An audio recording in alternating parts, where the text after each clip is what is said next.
Let me introduce you to a man named Steve Henry.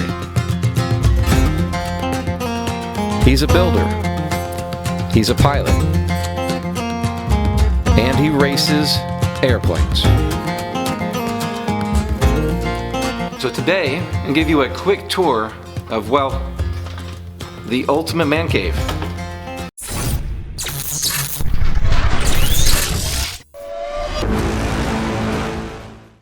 Okay, Steve, so what do we got going on in the ultimate man cave here in Nampa, Idaho, in these two beautiful aircraft of yours? Yep, we got two amazing Highlanders. They're very similar in a lot of ways, but the big differences in them is I built a different wing on this one. It's just something I wanted to try for about the last 10 years. So I finally did it. It was a whole lot of work. Is it better?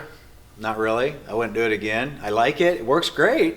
But it's not like better. It's the smarter thing to do is get the kit like it comes, and we do some minor modifications that make it really come alive, like our leading edge cuff.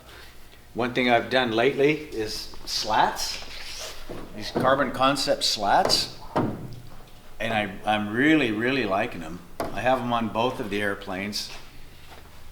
They let you land slower. No doubt about it. You can land slower, you can fly it slower, and it feels real solid and real hooked up on both of them. The Yamaha engine is, the turbo engine. I just started using that last year. I've got when I built this airplane, I had a stock Yamaha in it because this wasn't ready yet. So I put 33 hours on the stock motor, and then I changed it out and put this turbo, the Edge Performance turbocharged Yamaha on there, and I've got about 185 hours on it. It's been awesome. I love it. It's powerful. It's fast. It's just fun. It's like going from Pee-wee tires to bush wheel tires. The fun factor just goes through the roof. That's what this engine did. Is this the first one you built? This is the first one you built? Yeah, this is the first one that I put the turbocharged Yamaha on. Okay. And I like it so much that right behind this airplane is my other Highlander, Yamaha 6. This is 7. And my new turbocharged Yamaha just got here yesterday for it. So I'm in the middle of installing it right now. Let's check that out. All right. If you are finding value in this video, hit the like button, and it's really important that you subscribe, as it helps me get sponsors like Airworx, Aero Adventure, WingBug, and Griplock Ties. And right now, Griplock Ties has a promo for you to get free shipping. Just enter the code EXPERIMENTAL at checkout. Let's jump back in. Well, this is Yamaha 6. I built it. 7 was last winter. 6 was the winter before that.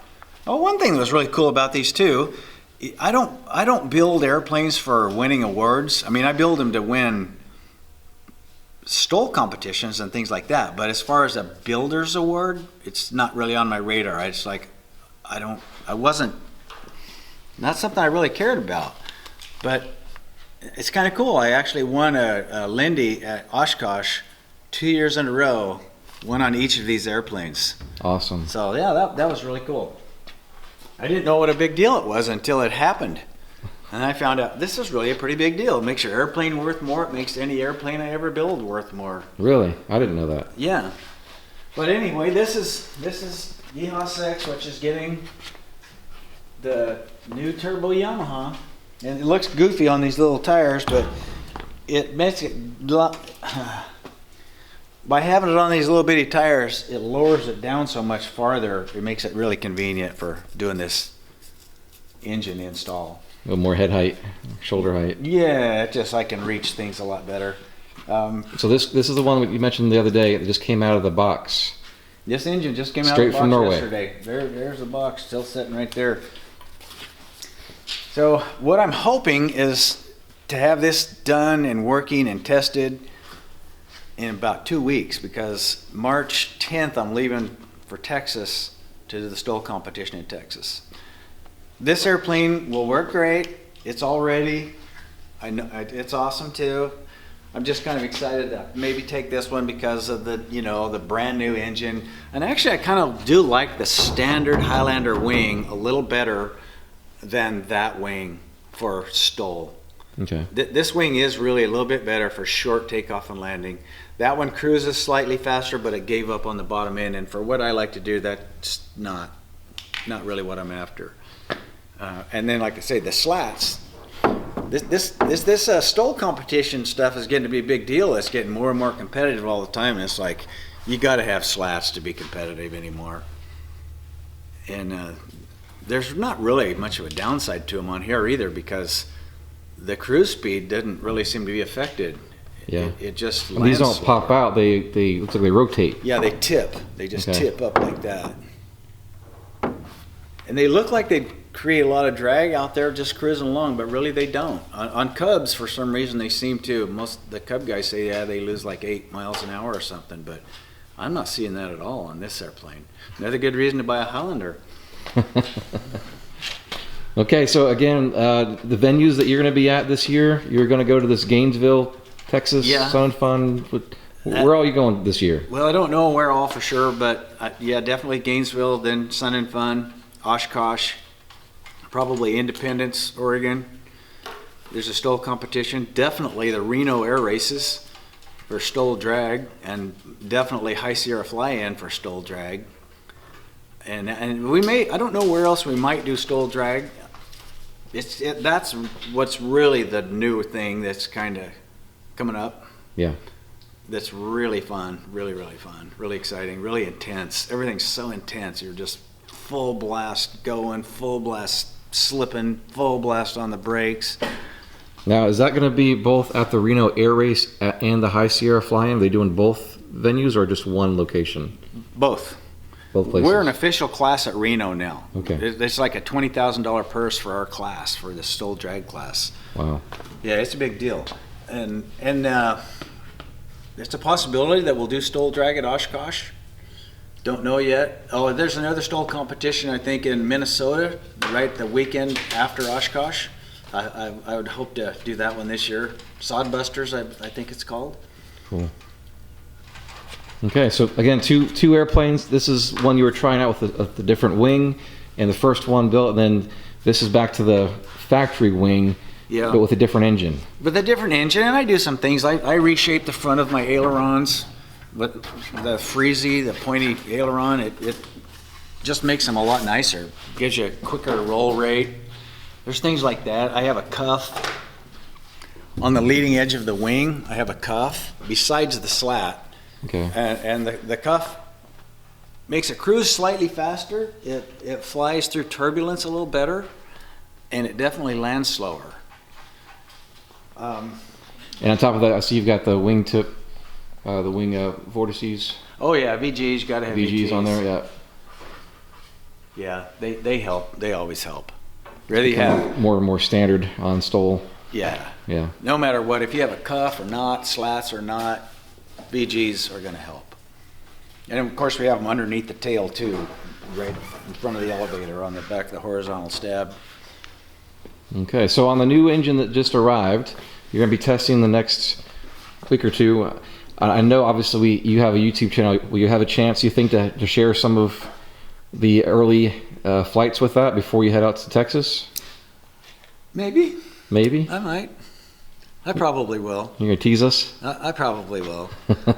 You know, a couple more things on these airplanes that really make them work so good is the suspension. Yeah?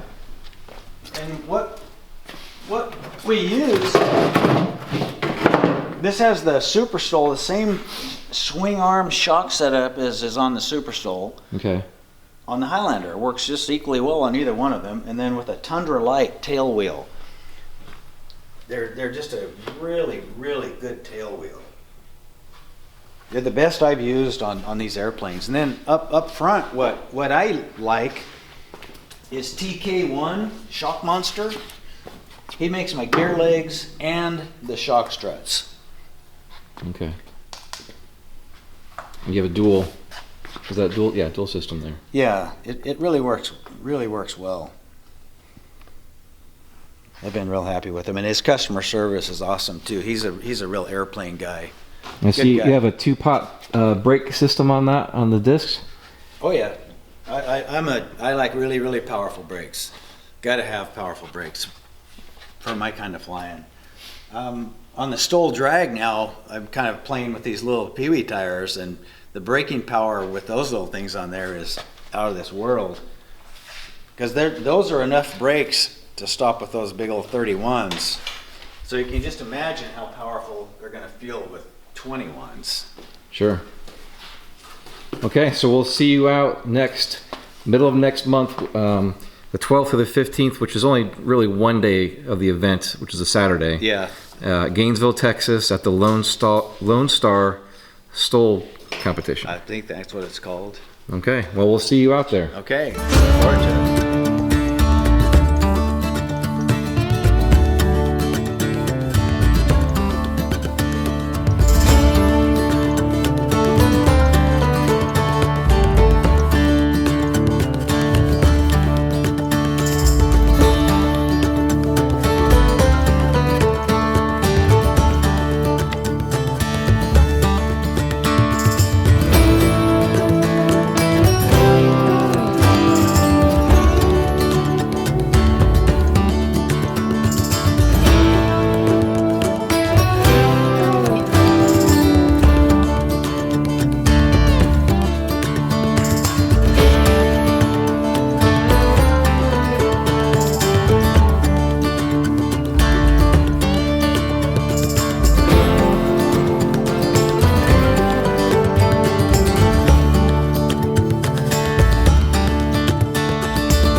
Thank you, Steve, for giving the Experimental Aircraft channel a tour of your shop.